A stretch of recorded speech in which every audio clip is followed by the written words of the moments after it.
as to how I achieved where I am today.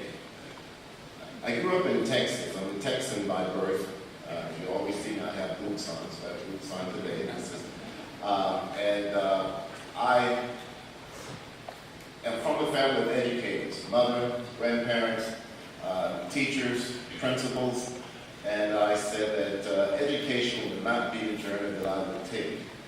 I always wanted to be a medical surgeon, and I had begun that journey. And I started it very young by engaging in after-school programs, of course being directed by parents to engage and be active. They always said a mind that is not engaged is a mind that's going to get in trouble. So to find something to do. So I was in Upper Bound, which is a trio program that works with a lot of youth in grades 9 through 12. And it was housed at Purdue University, which was 50 miles from my home. But my mother made sure that I got there 3 times a month. So 3 times a month, and then in the summertime, spend 8 weeks. So that gave me no time to do some things that perhaps I would want to do.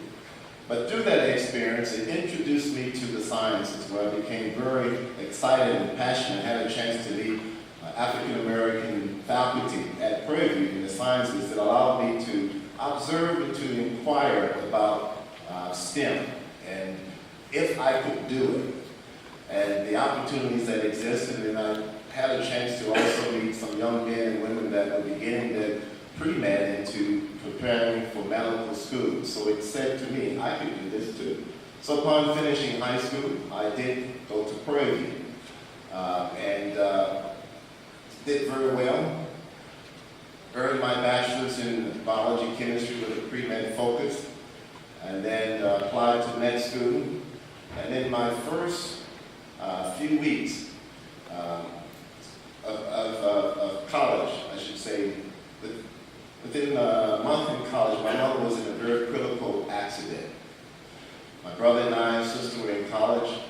With her being our primary provider, I had to determine what could I do or what could we do together. But from her bed, she encouraged us to stay focused and stay connected. And we stayed in college. And she went through a tremendous amount of rehabilitation. Being the only child, there were no aunts and uncles, just her mother that was still living, that was up in age. I finished college, my brother finished college.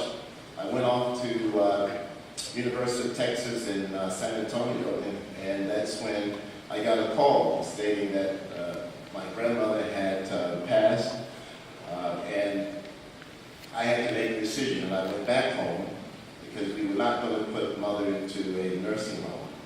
And that's when I started teaching high school science.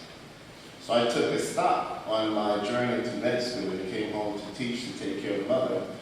And then teaching science, I realized that I was pretty good at it. I taught at Urban High School, became teacher of the year, and the principal saw something in me and said, you should consider administration. I said, no, I've got to figure out a way to get into med school. So while in my teaching, I went back and earned my master's in biology, since I was teaching biology, and then in education, so that it would help justify what I was doing. During that time, I had a chance to go to the dentist, and I shared with him my challenge. He was an African-American prominent dentist in Houston. And I said, you know, I always wanted to go to med school and be an emergency medical surgeon, but I just don't know how I can do it now. He said, well, you ever think of dentistry? I said, never have. And I did some research, took the exam, passed it, applied to one school that happened to be in Houston, 5 miles from our home. So that's what got me into that journey into dental school. But 2 years into it, I realized this isn't the medical surgery that I want, but I'm going to stick to it because I'm in it and I'm going to complete it.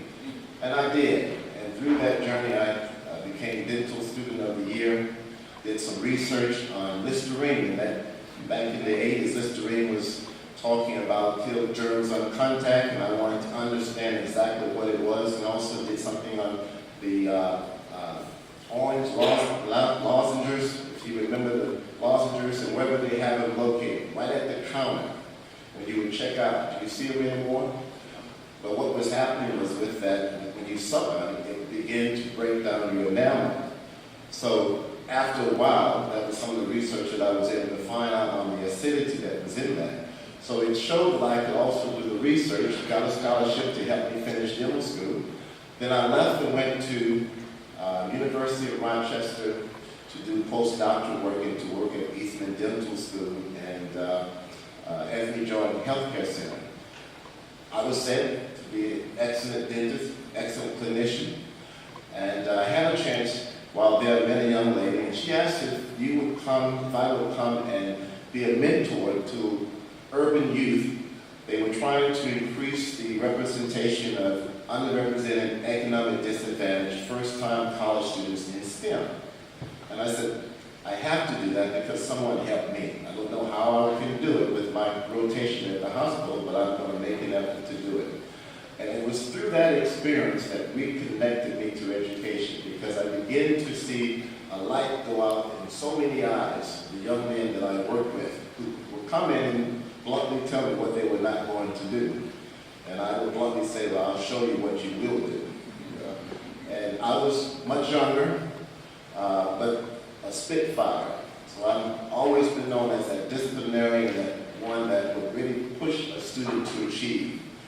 And when I was in preparation to return to Texas, the college approached me and asked if I would consider a one-year appointment to come and help them open a new center that looked at STEM and healthcare for underrepresented youth. And I said, yes, I'll commit 1 year to go in and support you in this effort.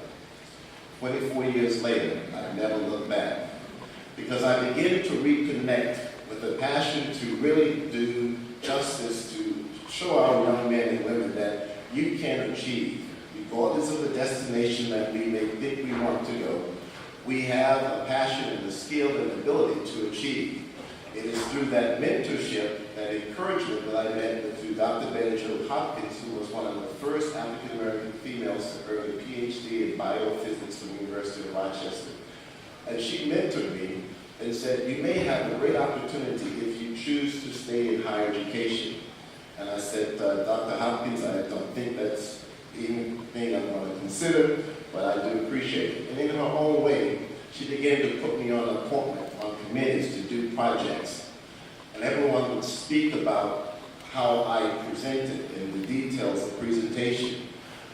4 years later, they opened and built a brand new campus, and I was called and asked if I would serve as this acting urban campus executive. Of course, I was honored, and I accepted the challenge to do it. 1 year into it, I realized I liked this. Search opens again, I apply, and I get the job.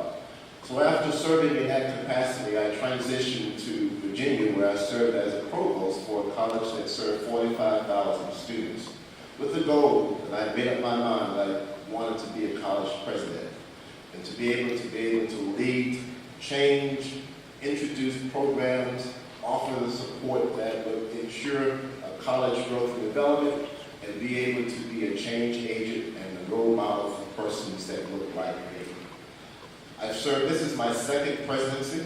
I was president at Schenectady County Community College in Schenectady, New York, where I transformed a community college that was on the decline to be one of the leading colleges in the State University of New York.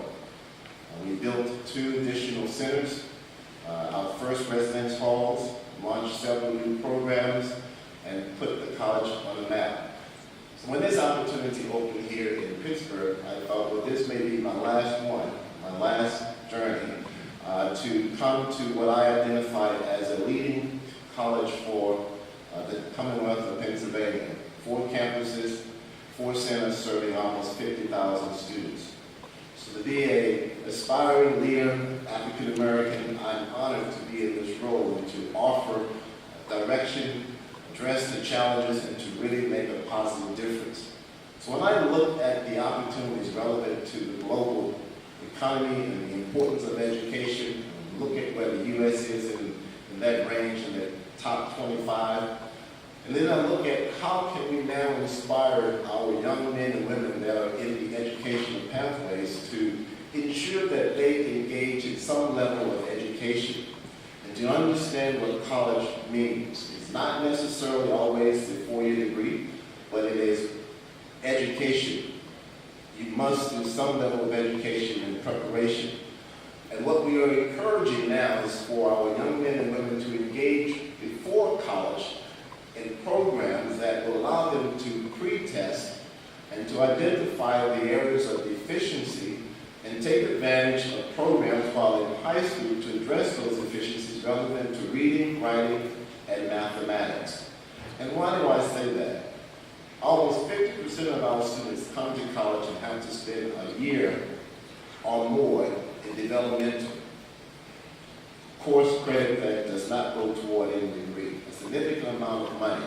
But if we get them to pre-test while in high school, they will come college ready and go right into their coursework to achieve their college degree. When you compare public education and you're determining where to go, I always look at how do you minimize the debt. If you take the first 2 years at a community college, and speaking relevant to national numbers and statistics, you can save about $19,000 by completing the first 2 years when you compare first 2 years at a public institution. If you take 2 years and compare it to a private university, you're saving about $54,000. And you're earning your associates, and you can transfer it to a four-year college of choice to complete your bachelor's degree at that college of choice. That does not change your long-term goal of interest. So I encourage our students to really explore the areas that are growing in high demand: IT, healthcare, science, technology, engineering, mathematics. These are the future. Advanced manufacturing technology, in this area of natural gas and oil, and the list goes on. So it's unlimited. In Pittsburgh Public Schools, of course, you have an opportunity to engage in dual enrollment courses that's paid by Pittsburgh Promise dollars. So if you are a Pittsburgher, I encourage you to identify opportunities that will allow you to engage in that study now. If you consider this community college as your next step, I have an open door policy. I engage with students and talk, I mentor, and offer any assistance and guidance that I can provide to ensure their success. I enjoy what I do, and will do anything I can to see anyone achieve their educational goals. So on behalf of the college, faculty, and staff, and the Board of Trustees, and today's guests, I welcome you to the Community College of Allegheny County, the college that we embrace and celebrate student success. And look forward to engaging each of you as we talk about where you go from here. The opportunity is in your hand. So thank you very much for the opportunity to give you some brief remarks.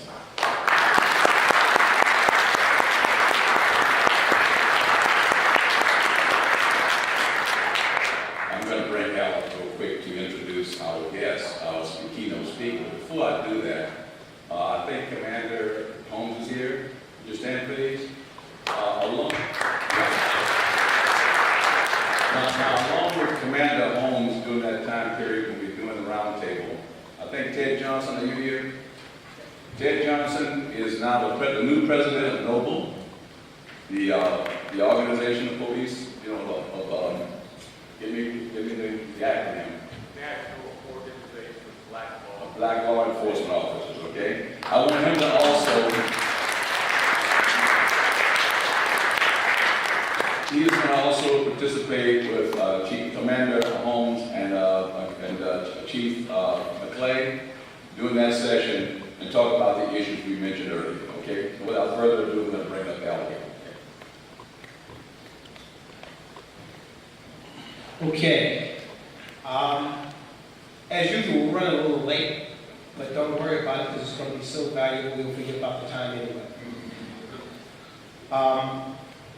I mentioned earlier about being bold, and where I asked our students to be bold. Bold was exemplified by Chief McClay when he tweeted that your life is valuable. I want to take that and I want you, how many of you are on Twitter, Instagram, Facebook? All right. So throughout this day, I want you to find time to tweet, post on Facebook, send a picture on Instagram about what you're doing here today. Be bold and show your friends that someone cares about them, that you're bold enough to step forward and start pursuing your life dreams. The only way they know about it is if we tell them. Use the social media to tell them. Talk about being bold. It's a perfect segue into our keynote speaker. I got the pleasure of meeting him today. I've heard about him for several years. I thought he had a Pittsburgh connection because he has supported our organization so much and so frequently. As he told me today, all he does is get a phone call and he's in, which is fantastic. But Everett Devon Kelly is an entrepreneur, coach, author. Presents a challenge to each of us by asking, what will be your legacy? In 2003, Devon Kelly has grown his premier business, Novad Management Consulting, from a one-man shop to a multi-million-dollar company employing over 150 employees, consultants in Washington, D.C. metro area, Atlanta, Tacoma, New York, Oklahoma City, Oklahoma, Santa Ana, California. Novad provides project management, strategic planning, business processing, re-engineering, financial advisory services, asset and property management, IT support, training and coaching services. Before establishing Novad, Devon Kelly garnered over 15 years of experience in commercial banking, general accounting services, organizational assessment, and project management with both the federal government and large private industry organizations. Devon Kelly continues to leverage his business acumen, opening My Barber's Lounge, a chain of upscale barbershops in the Greenbelt in Fostersville, Maryland. In its first year of operation, My Barber's Lounge was recognized as the best barbershop in Prince George County, followed by the 2014 Best Barbershop Award at the 12th Annual Neighborhood Award hosted by radio personality author Steve Harvey. The Social Consciousness and Entrepreneur Service, as the board chair of the Boys Town of Washington, D.C., and a member of the board of directors for the Network of Teaching Entrepreneurship. Devon Kelly has taught the value of team and sportsmanship as an assistant varsity basketball coach at Episcopal High School since 2003. Shares his wisdom in his book, From Courtside to the Boardroom, a legacy in the making. For those of you who don't already have a copy of the book, you're going to get one today at no charge. Make sure you stop by and have Mr. Kelly autograph that for you. For those of you who already have the book, make sure you stop by, have a conversation with them, and have an autograph today. So we thank you for that. With no further ado, I'm going to introduce you to an old man, Mr. Everett Devon Kelly.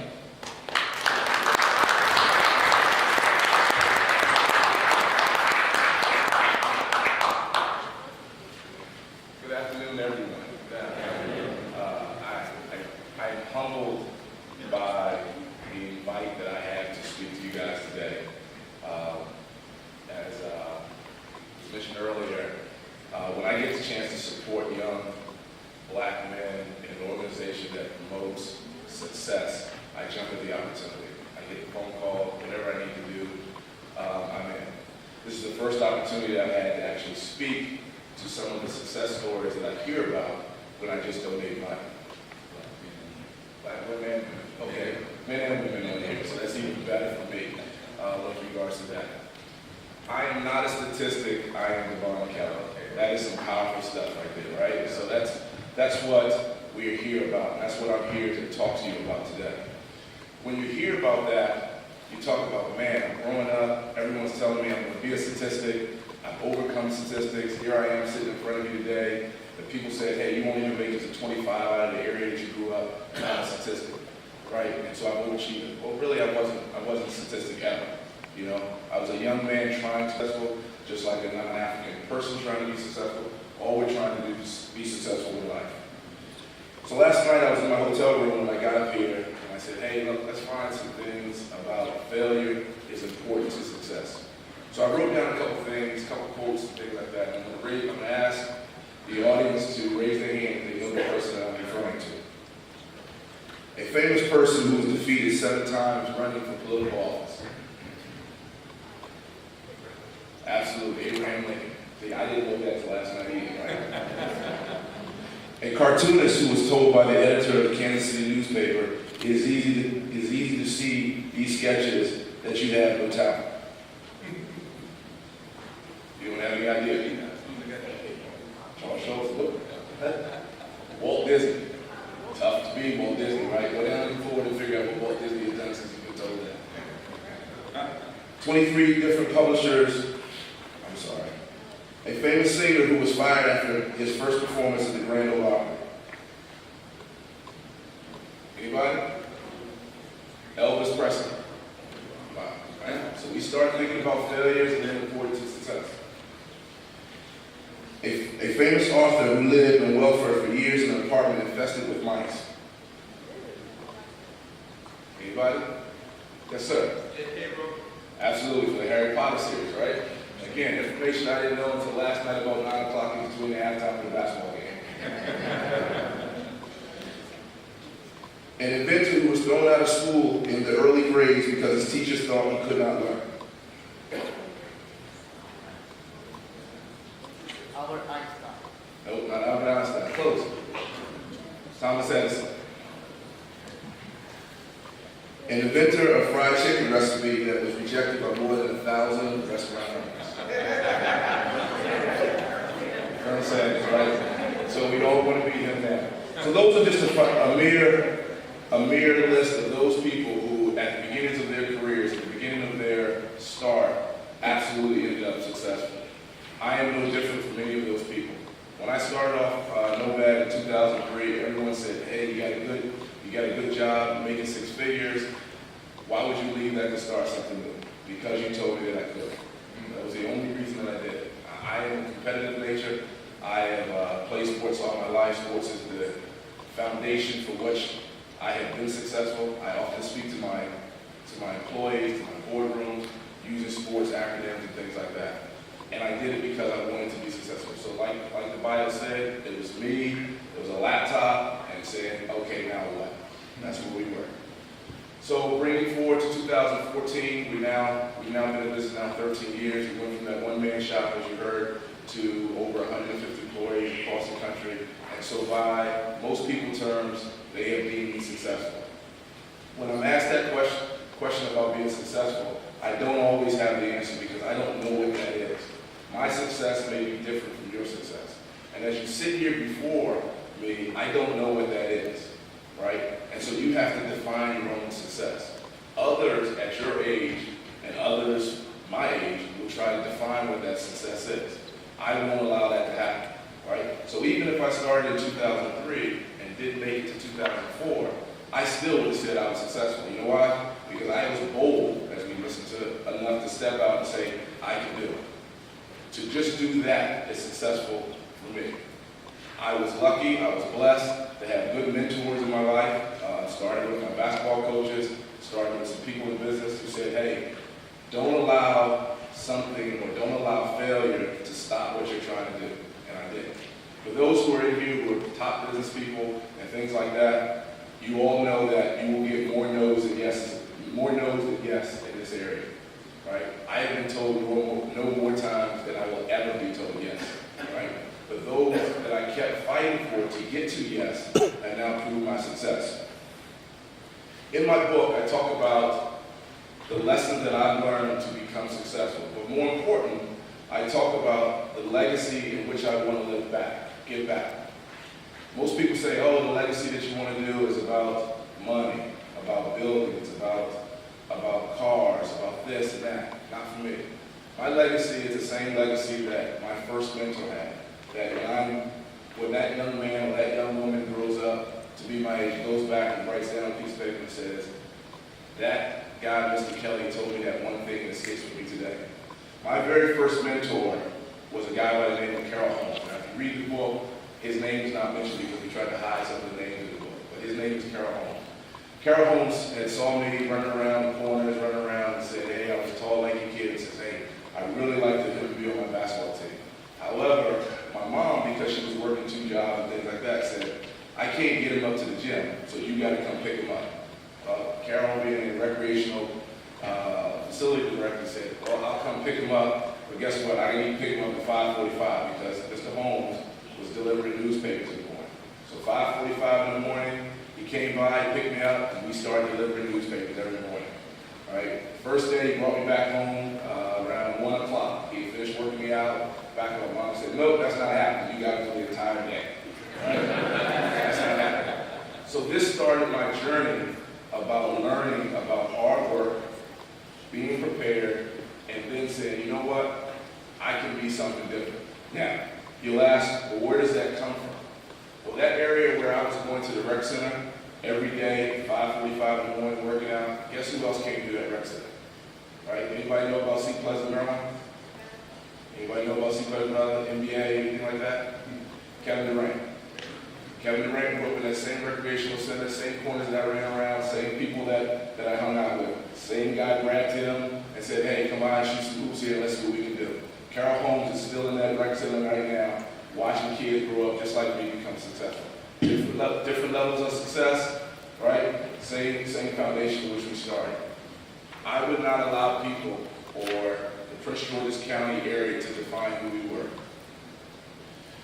In the book, we talk about lessons learned. So when you read the book, it goes through the chapter. So in the autobiography, it talks about an autobiography in there. It really wasn't an autobiography. It really was a chance for me to write down some of the things that got me to where I was today. I was in Texas at a conference, at an empowerment conference, and I was trying to drum up business for my company, and I was down there networking, and I was doing my thing, and a young lady came up to me and said, "Man, Mr. Kelly, you were involved in everything. What will your legacy be?" And I was like, "Don't worry about that. Don't worry about that. Hey, I need some money from Wells Fargo. Let's talk about that." And I tried to get back on the subject. I walked away from it and realized that I had given her the worst answer that a human being possibly could answer, right? Because all I wanted to do was get back to business. I'm not all about business, right? I'm not about that. So I went up to my hotel room, I wrote down some notes and said, "Hey, this is what, if someone ever asks me that question again, this is what I want to write down. This is what I want to answer." Well, that was probably around 8 o'clock that evening. 2 years later, it took me to write down the real answer, that it ended up being that book, right? I applaud anyone who's written a book, because my book is only 90 pages, it took me 2 years. My mom's got a PhD in English, and she couldn't believe that I was born her son. And it took me that long to write a book. But it is some self-reflecting moments within that book. One of the things that we did in that book was at the end of each chapter, we asked yourselves a few questions, right? And we asked you to ask yourself a few questions. Why is that important? Because if I had been asked those questions when I was young, maybe I would have done my legacy a little bit different, right? What we found when we first introduced the book was that it was meant for young people, men, women, young boys, girls, and things like that. But then we had some adults read, and guess what happened? Those adults started asking themselves the same question: what would my legacy be, right? And so then that ended up forming some of the foundations of what they wanted their legacy to be, and then they started passing that on to young people. Then all of a sudden, I got some calls about some other mentoring groups that said, "Hey, we'd like you to come speak to this group and talk about that." Then what I was finding was that I was no longer speaking, I was just introducing the topics, and guess what? That's what I wanted to happen. The adults in the group started mentoring the kids there. So I laid the foundation for them to be successful. Because when I leave today, I hope that you guys as adults will continue to strive to mentor these kids, because we need it. I needed it, and there's so many more that need it as well. I've been coaching high school basketball for capacity. When we had a game on Thursday night, we won our game, we were there, well, "Hey, coach, what are you doing this weekend?" We had an off weekend, and said, "I'm going up to speak about the book." And everybody was excited. "Hey, what are you going to talk about?" On Thursday night, I had no idea, right? So I was like, I'm not sure. Here's the topic, here's what we're doing. Then I thought back that we had lost a big game on Tuesday night. And I said, guess what, guys? This failure tonight is going to lead to our success later on. Boom, that was the email that I got from Mr. Valentine. What we're going to do, right? I got it. The failures in life aren't just in business. They're in everything that you do, right? In everything that you do. Someone's going to sit there and go, "Man, I missed. Man, I should have done that differently." But guess what? It's going to lead you to the foundation of being successful later on. And that's what's happened to me today. You know, when you get up to the mic, I'm sitting there listening, you get up to the mic and goes through sports, and I come out here to play in the golf tournament with this sponsor, I have a good time. And the guy in front of you hits a drive, just boom, boom, just knocks it out. Here you go. Man, I'm next. Right? That's just how I felt sitting right there. Right?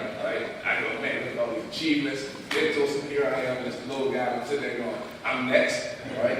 But guess what? I'm going to stand before you because I'm not fearful of failure. I don't use the language in any meetings that I have. I won't let my employees use it. I won't let anybody use it.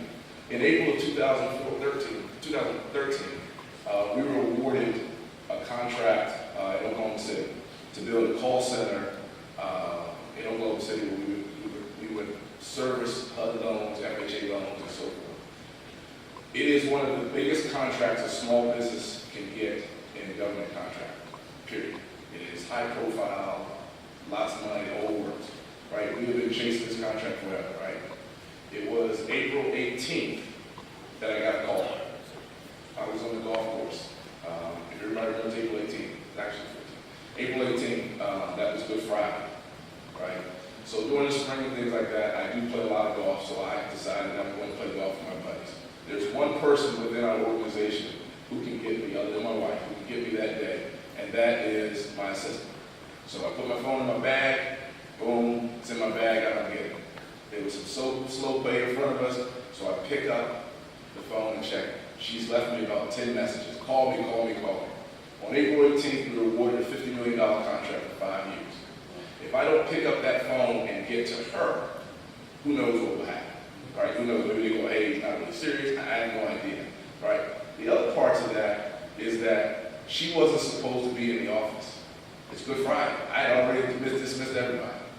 But she said, hey, look, I believe in what this company is doing, and so Nikki, she works her butt off to do it. So she picked up that call.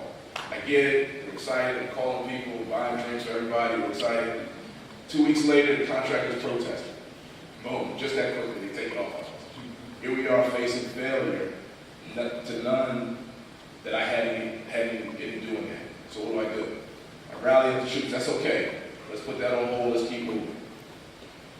In June of last year, the protest was lifted, and they said, okay, you've now won, you have 90 days to open up a facility that houses 175 people with computers and everything like that. You have 90 days to do it. I live in Washington, D.C., right? People don't hold leases waiting for you to do it. So obviously that lease that I originally had was gone. On a plane, real estate agent, here we go. 2 real estate agents found a place on the phone for me, said, hey, Mr. Kelly, we have a spot for you. Come on down. We get there. All right? As soon as we get off the plane, we drive over there. You can tell by the look. They look at us. We're not sure that's the spot for you. Wait a minute. I'm here with a suit. I had a suit on. I look like I can spend money. I know, well, what's the problem? We're not sure at this point. I'm literally talking 24 hours for us to get on the plane. No problem. What can I do? So then me and my project director, we did say, okay, enough of the real estate, let's go find it ourselves. We found an old AOL building that's in Shepherd Mall. It's a rundown area that used to be booming. Now it's a rundown. I said, hey, this is perfect. It's a mall, it's a good area, blah, blah, blah, so forth. We get the area, boom, we write the lease up, we get it. Those 2 real estate agents that we had, guess what they called? Hey, we can get a better deal. Not sure I can help you right now. Not sure we can do it. Because they weren't serious about what we actually were going to bring to that area. The economy, jobs, right? Jobs in that area, right? Visibility to that area. Those things that you will get defined as soon as we got off the plane. As soon as we walked on the plane, they had already defined us. They hadn't done a Google search on us, they had done it, they just said, no, they're not getting that area. That company is not coming to that area, right? When in fact, we're probably 50-50 on the sales force in Oklahoma City, African Americans to Caucasians. But as soon, now me and my project director are fully African American, walk off that plane. And I think that's what they thought. I tell you that because you're going to face these challenges every single day. And if anybody tells you differently, they're not telling you the truth. It's not how you react to that challenge at that moment. It's how you say, let me turn this around to a challenge to me. Right? So now I left out of that car, I got in the car, I said, we are determined to find a space. We're determined to be successful. We have now gotten accolades from the mayor of Oklahoma City. We have a meeting with the governor in 2 weeks because of the jobs we have brought down and the opportunities we now have done. NOVAD is now known in Oklahoma City, and guess who's in Oklahoma City that now I got to have dinner with and now who's on my side? Kevin Durant. See Pleasant High School, see Pleasant Recreation Center. Now guess who wants to talk to me? Everybody wants to talk to me now, right? So this is what I mean, that everything comes full circle, right? I am full circle because I'm sitting here speaking to you today, right? I was once sitting in the seat that you're sitting on there, sitting there going, man, I get it. But I can't be that next one up. I can't be that guy that's going to be up behind him. Yes, you can. You absolutely can be that next person, right? When we were growing up, they told me, hey, you can be the president of the United States. No, that's not happening. There's no way you can't believe that right now. They told me, hey, Mr. Kelly, you can't open up those 2 barbershops. You can't have a barbershop with 14 people in each shop. They'll go bananas. They'll start fighting. Why not? Why not? Sure you can. Sure you can, right? Why did I do it? Because they told me no. Because they told me no. Only reason. Oh, you can't put a barbershop in Forestville. What do you mean? I grew up in Forestville. How can I not put a barbershop in Forestville? These are all things that allow me to say, hey, you know what? I'm going to be different. I'm going to be successful, right? And those are the things that I encourage you guys to do. I encourage you guys to say, you know what? Take that challenge head on, right? Take every rejection as an opportunity. There's a quote that I always use. And it's tough for me to read it because I think it's important for us to get it absolutely 100% right. I have not failed. I have just found 10,000 ways that won't work. Thomas Edison gained knowledge from each of these failures to invent the light bulb that we're using. When the person tries to throw dirt on you and say, you're done, shake it off. Shake it off. Stand up and say, you know what? I got this. Grab somebody to help you learn. Grab somebody who wants to make a difference in your life. Take yourself away from the negativity that will surround you, because it will surround you. I don't want to be a part of that group. Be different. Want to be different. You were challenged to get on Twitter, challenged to get on Facebook. I will admit that I just got my Twitter account 2 days ago, so I'm trying to figure it out. But challenge yourself to be different. Hit a Twitter button. Tell somebody you are here today to be something different. Be bold, right? Be bold in what you do. Then you will stand up here 10 years from now. You will then tell me, hey, Mr. Kelly, here's my legacy. Here's what I want to do, right? Here's my legacy. And you will stand up here and you will say, I am not a statistic, I am Devon Kelly. I appreciate the time. Again, anybody who wants to sign the book, I'd be glad to sign the book out there as long as I can before my playing leagues. Again, I appreciate the opportunity to speak. I will always be a supporter of this chapter. I will try my best to get more involved in our chapter in Washington, D.C., because they are doing bigger and better things. Again, increase your network to increase your network, right? The people that are here that are going to speak to you at the roundtables, they are not only going to speak to you, guess who else they're going to speak to? Me. I'm going to a roundtable and tell them, hey, here who I am. Let me hear some words. Because those words of wisdom are very important. And hopefully you'll take it to heart. Again, I thank you for the time and consideration.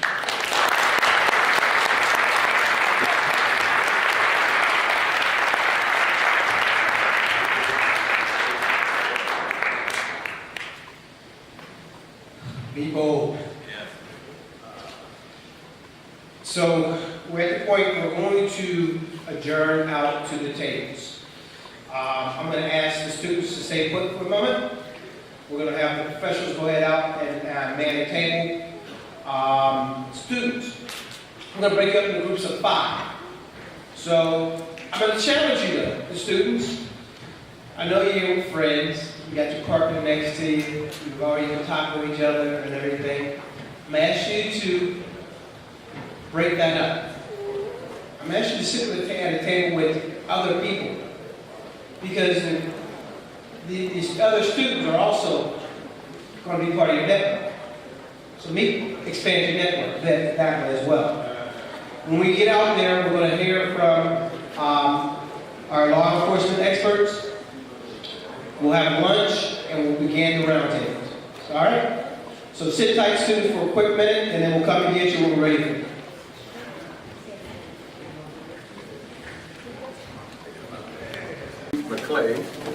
McClay is probably going to be the one speaking. And right now, I'm just going to give you a few little background on Chief McClay based on his bio. He's been in the Pittsburgh Police Chief since September 15, 2014.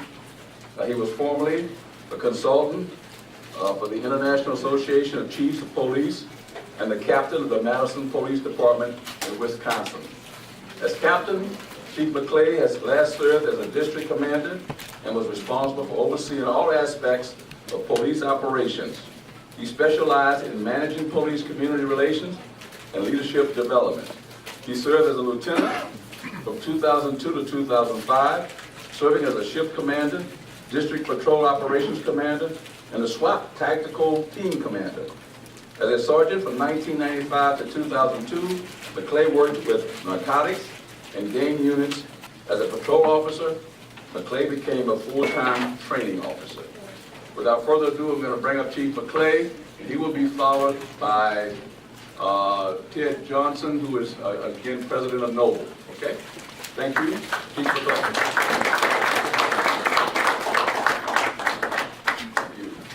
Thank you. It's an absolute pleasure to be here.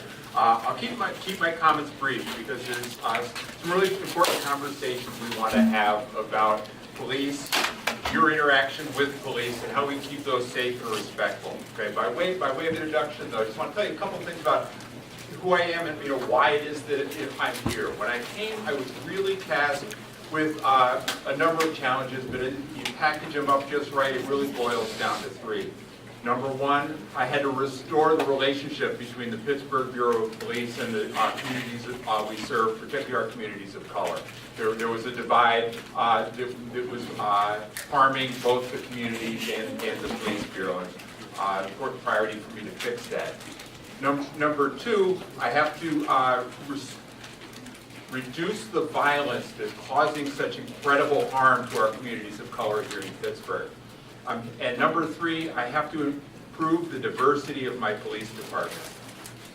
Citizens living in a free society have a reasonable expectation to see themselves reflected back in their police department. So those are my three biggest challenges, and I'd argue they're all interrelated with one another. I have to restore the relationship between our police bureau and our communities of color. We, the police, are simply a reflection of and part of the communities that we serve. We don't stand alone. We are not separate. We are a community. We're simply those elements of the community who are paid to do what is every citizen's responsibility, and that's to deal with crime and disorder in the community. So we're not separate. We're not different, and we need to bring ourselves together, because without doing so, we'll never be able to accomplish objectives 2 and 3. The violence that's plaguing our community right now is the weapon violence, the retaliatory pattern of violence between groups in conflict with one another. You notice I'm not calling them gangs, okay? Groups in conflict with one another. So much of the violence is about disrespect. It's about foolishness that has absolutely nothing to do with serious criminal enterprise. Is it wrapped around the peripheral criminality? Absolutely it is. But we've got a disease. Okay? This is a public health crisis within our community, in my opinion. And the reason why I say restoring the relationship with our community is so vital, because police absolutely, positively cannot arrest our way out of this crime problem. Okay, we absolutely cannot.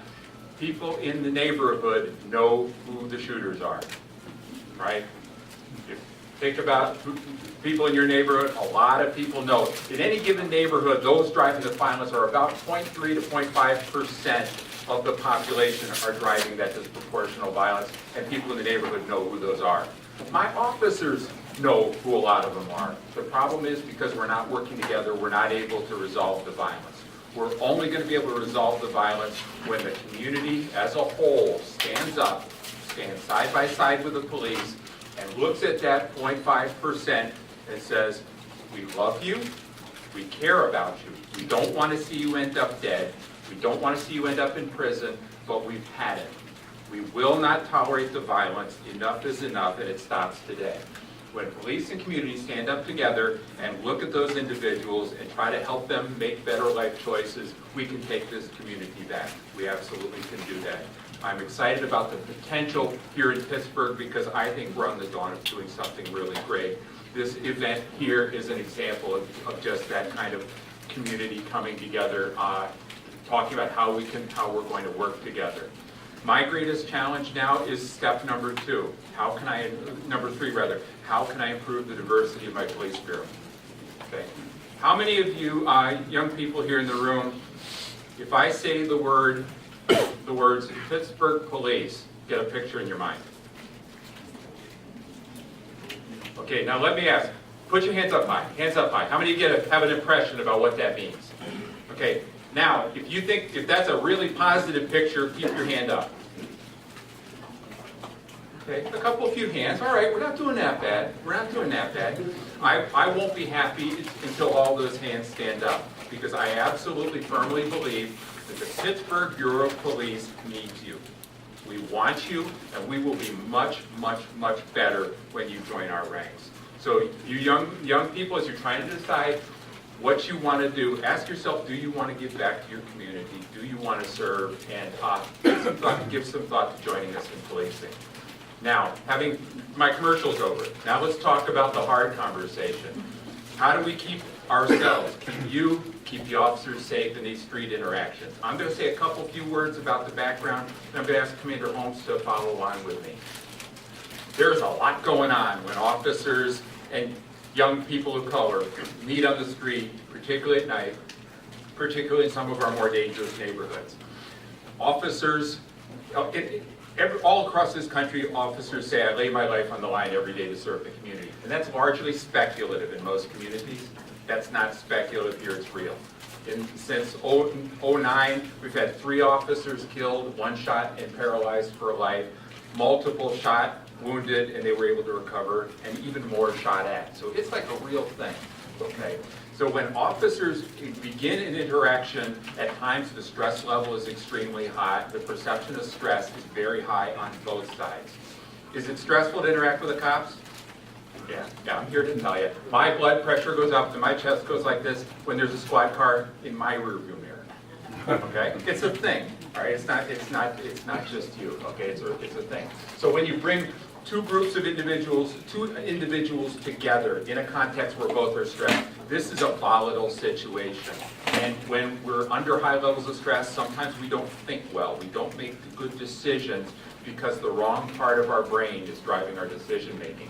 So that's the volatile cocktail that happens when officers and young people come together in a context, particularly where there's suspicion of criminal conduct. Okay, so it paves the groundwork for a potentially volatile situation. I'll ask Commander Holmes come up and talk about what's the best way to interact with an officer to keep you safe and keep them safe. Commander Holmes.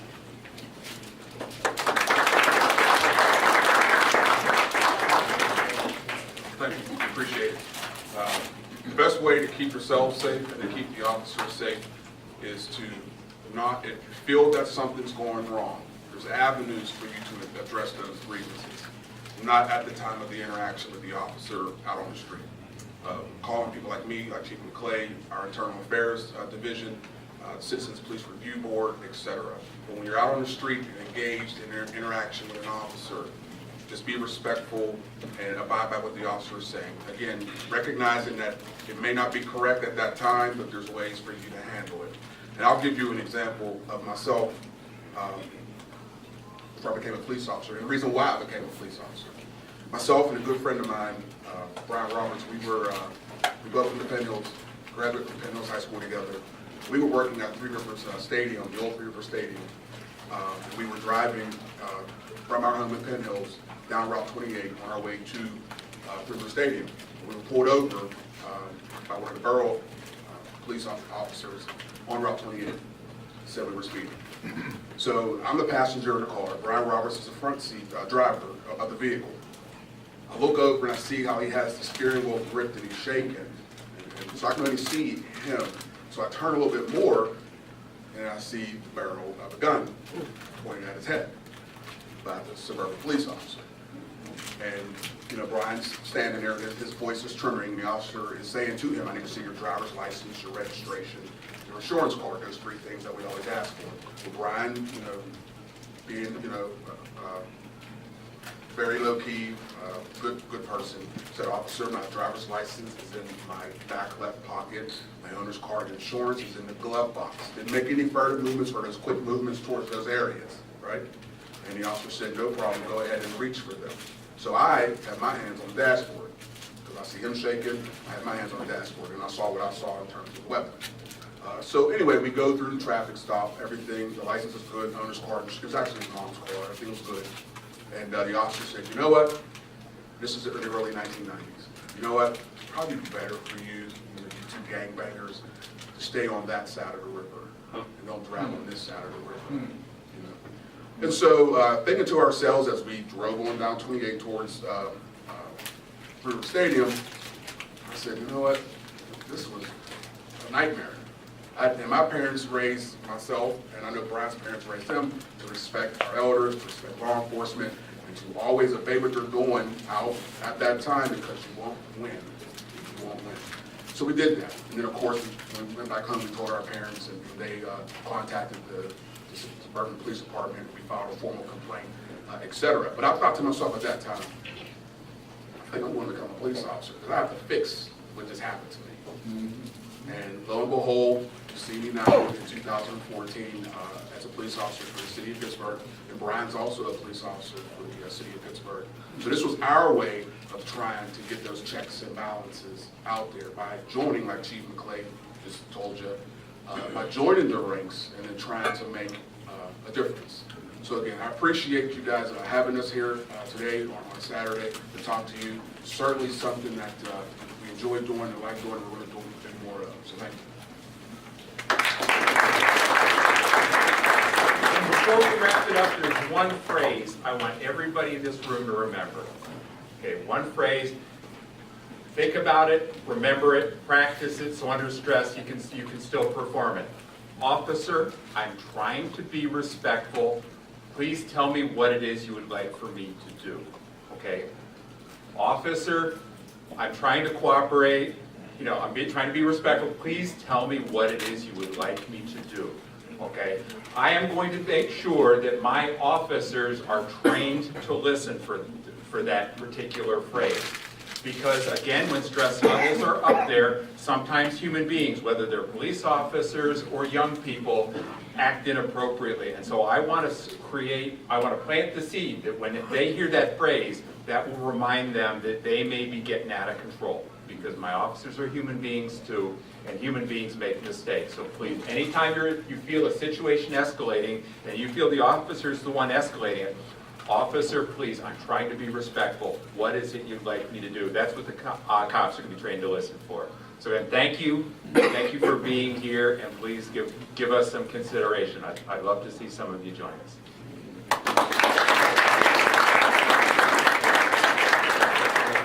We now have President of Noble, Dave Johnson. Thank you. I'm going to piggyback off the chief and the commander as well, but I want to tell you a little bit about my background and a little bit about Noble. I come from federal law enforcement, not local. Noble, the acronym stands for National Organization of Black Law Enforcement Executives. That means that minorities and women who are in all phases of law enforcement, the executive, the decision makers, are part of Noble. Now, we have an associate membership that you don't necessarily have to be a captain or above in any one of your agencies, but we are looking for associate memberships, and we plan in the future to start a collegiate chapter here as well that will work with Pitt, Duquesne Community College, and we'll have we would like to have one local collegiate chapter. What we are doing is, and what our emphasis is going to be, is to help the chief in recruitment. I guess my short message to you today is there is a problem. There's a problem in our communities, not only in our communities, but in everybody's community. We lost an FBI agent not in Homewood. not on the north side, but in Fox Chapel. So this violence and the school shootings are not only in poor areas, they're in all areas. To be part of the solution, Noble's emphasis is on recruitment. If you want to see change in your neighborhood, then your neighbors, your partners, your sisters, brothers, and your moms and dads need to see faces that look like you. So in order to do that, you need to prepare yourself for a life in law enforcement. Not only on the local side, state and federal law enforcement, FBI, Secret Service. Those are all agencies that are looking to recruit people that look like us. As far as the rest goes, I want to make this short statement and then I'm going to sit down.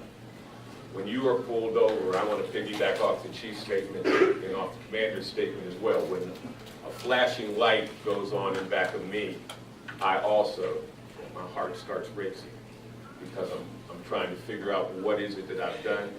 I want to be safe, and even though I know that I was a law enforcement, federal law enforcement, I want to get home.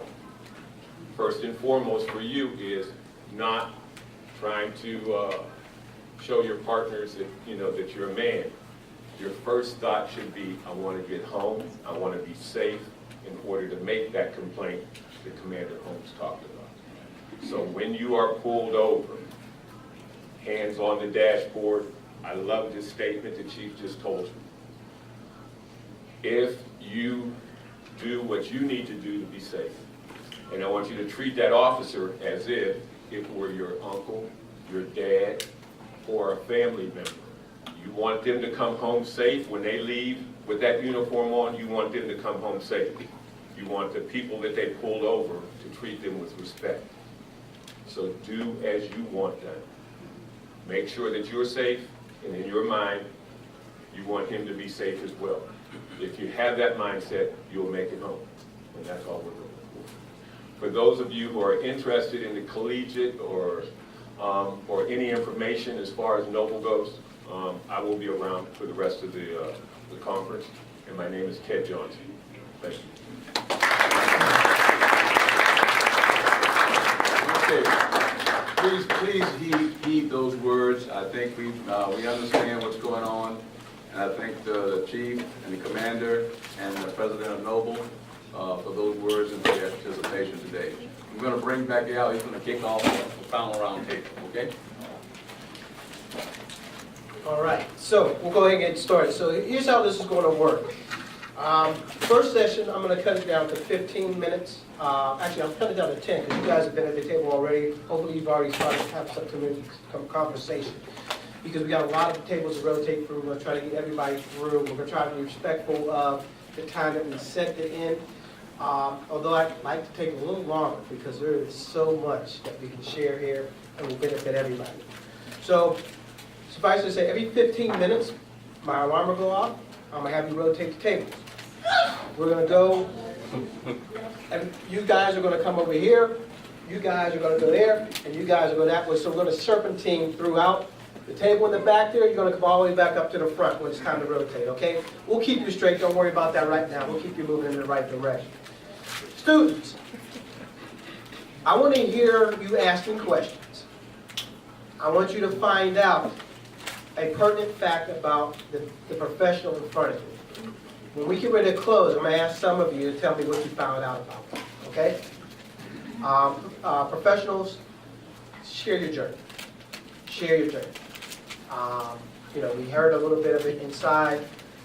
Continue that dialogue. Continue with the theme about being bold and that failure is not fatal. This will benefit these students for the rest of their life. So, with that being said, I'm going to start the clock, and I'll let you know when it's time to rotate. Only the professionals are rotating. Right? No, only the students are rotating. All professionals. The students are rotating. We want to rotate the individuals? They can have fast practice with them inside. They got it? You practice. I practice. It wasn't intentional practice, but I practice. Trying to minimize interference. You know what, you're right. You said move one person versus a group. Yeah. All right, so we'll do that. Students, you're going to stay put. We're going to change up this year. We'll really take the professionals. Yeah. All right? Well, I'm getting looks from some of these professionals like, it was Ron's idea. All right, so this first session, we're going to give you guys, we'll do the 15. We're going to do the 15. I'm going to start the clock, and I'll let you know when it's time to rank them. All right? Where are you guys going? Okay. All right, so go ahead.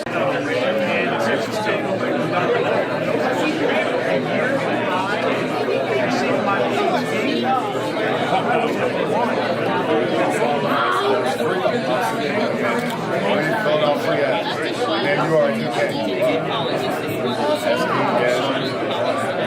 Going to UK? Right in the middle.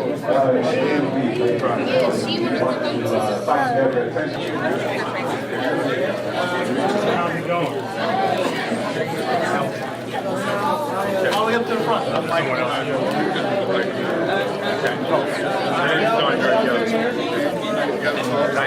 retail stores. Let's start. I just want to get to know everybody, your name,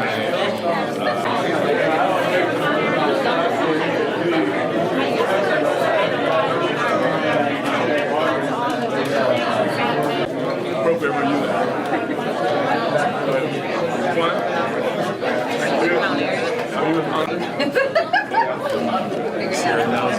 I did. I told her I liked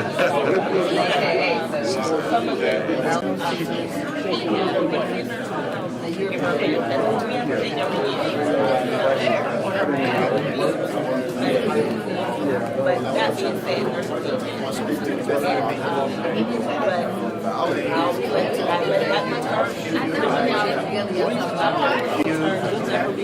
B-U-L-L-C-K. What is your favorite? I have one. What do you mean you don't have one? I didn't get one. They got that for me. Okay.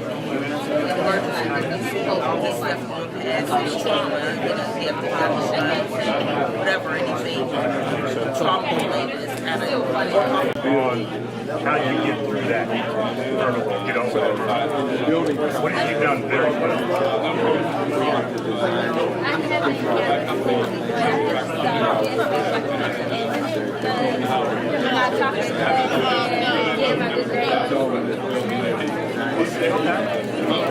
So how do you get to that point? That's great, by the way. I just learned how to stop talking class and get my grades up, and the teacher is still helping me learn, so them get smart. It's not even. My accounting background. That's great. Keep track of day-to-day operations, money, and finances of the work. When you shoot, give me a question, man.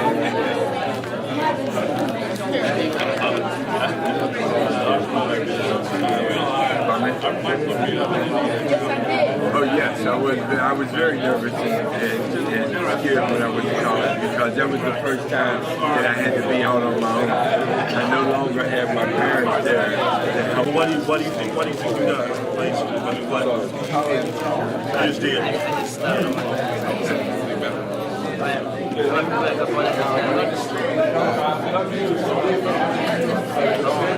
You said you do have an opportunity to help. How are the rest of your friends?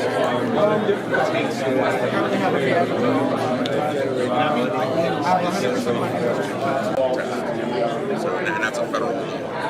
You're automatically discharged from the military. As part of that, you're granted an additional 10 points on any civil service test that you take. It depends. Generally, it's 100 points on the test. Maybe more than 100 questions, but you make it out 100 points.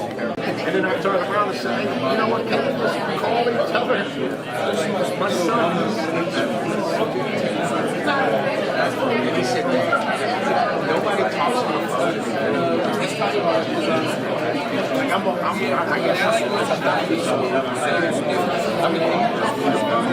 And said,